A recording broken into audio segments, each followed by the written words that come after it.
Hi guys, gumawa ako ng ice candy. Kasi nga 'di ba kanina marami tayong langka. So, masarap kasi yun siya ilagay pang flavor, ganun. So, gumawa ako guys ng ice candy para pambenta namin ni nanay. Nakatipid na naman kami. Ang binili na lang namin dito is gatas na lang at saka asukal. Ito siya guys, oh. Ayan, marami-rami rin yung aming nagawa, di ba? So, ngayon, bibilangin natin. Pambenta namin yan guys, 5 pesos each. So, masarap yan. Bilangin muna natin kung ilan yung nagawa natin. Saka ko lalagay doon sa baba sa freezer.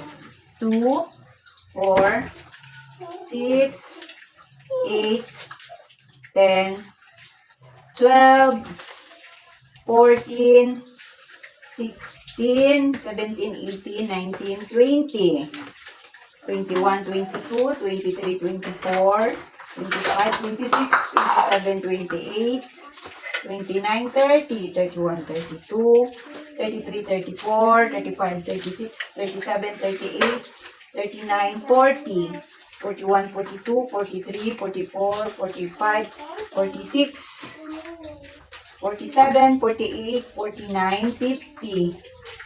Malamya yung gawa ni nanay. Yung sa una kasi si nanay ang nagawa, kaya malamya oh. 50, 53, 54, 55, 56, 57, 58, 59, 60, 61, 62, tingnan mo oh, parang ano lang. Init kasi kayo na. 63, 64, Amo mananghila ni 65, Yayam. 66, 67, 68. 68. Oh, marami-rami rin yung nagawa natin ngayon, guys. Kaysa naman, maupo tayo ng buong maghapon, wala tayong napala, di ba? Di ba, Nay? Oh, kahit na yung gawa ni Nanay ay pala. Yeah. No. Pwede nang pagpisan. So, that's it. Pwede na natin dalhin din sa freezer. O yan ah.